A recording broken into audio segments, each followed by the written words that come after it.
They are all alive, and I by the grace of God, because I have no idea how they lived. Our barn is completely destroyed. We went to the basement for the storm, and as soon as we could dig our way out from the basement, the first thing we saw was that our barn was gone.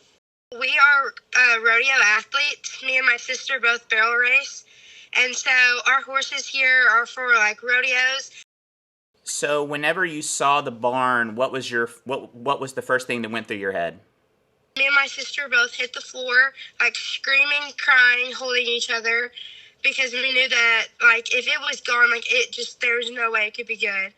And so we literally, the rain was still falling, it was still lightning. We ran all the way from our house to the barn to see what was going on.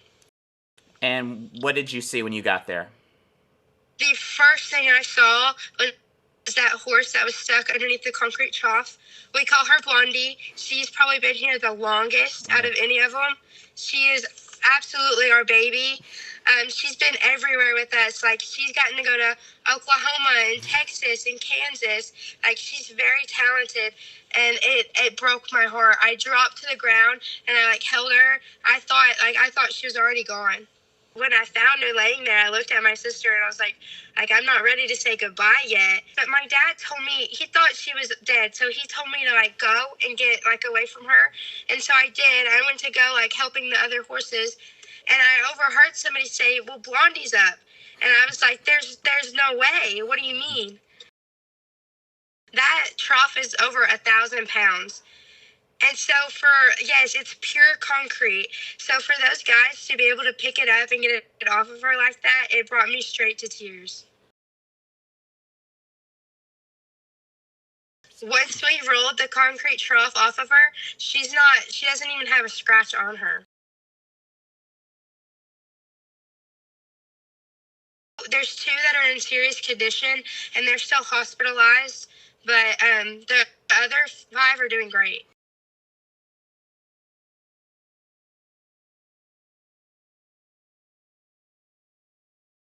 It's crazy how many people heard so quick and came out. One of my best friends since literally elementary school, his name's Keegan, and he said as soon as he found out it hit our house, he left his house before the tornado even picked back up. Tornado was still on the ground. He left his house to come check on us. And so the rest of my friends came out soon after. And then my mom and dad, actually, a lot of their friends came out super quick, because this is actually the second tornado that has hit our house right here in this spot. And the last time it happened was 17 years ago. So this was an oddly eerie story. And it actually took the same path as it did last time, where it hit Melbourne and then it came straight to us. And so everybody was just super concerned. And then I work at the vet clinic in town. And so I called the vet and I was like, it's really bad. I need you. And it was crazy that how he drove through and got to us so quick.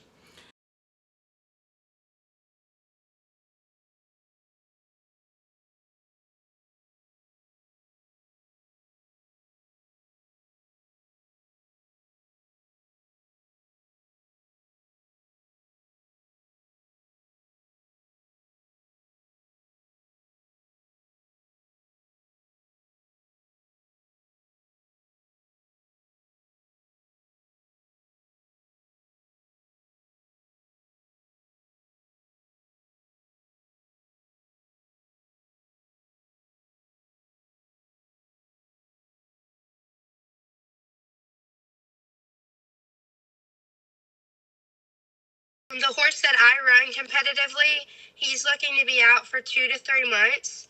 And then the horse that my sister runs competitively is going to be out for 6 months and possibly looking at his career being over. So the main problem with where they were at, they were in our inner barn, and it fell completely in on them. And one of the trusses ended up somehow, we're not sure how, kind of intertwining in my sister's horse's legs. I would say probably 5 or 6 men, and they all picked up this truss. I don't know how they got it up, but they picked it up just above their heads. And my horse is a very tall horse, and so I had to like kind of talk to him. And like I said, his face was fractured, and so I was trying not to push on him. So I just talked to him and I was like, "Hey, buddy, like we gotta bend down." And he did. He bent down with me, and we like walked all the way underneath this truss. So he was caught underneath that? He was like kind of squished like in between two, and so we had to pick it up to get him underneath it.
I'm just so thankful. I'm thankful that they're alive. I'm thankful for the mass amount of people that came out to help me. And I'm thankful for everybody who's been checking on me and offering assistance to our horses from place to place. I'm just thankful for all of it.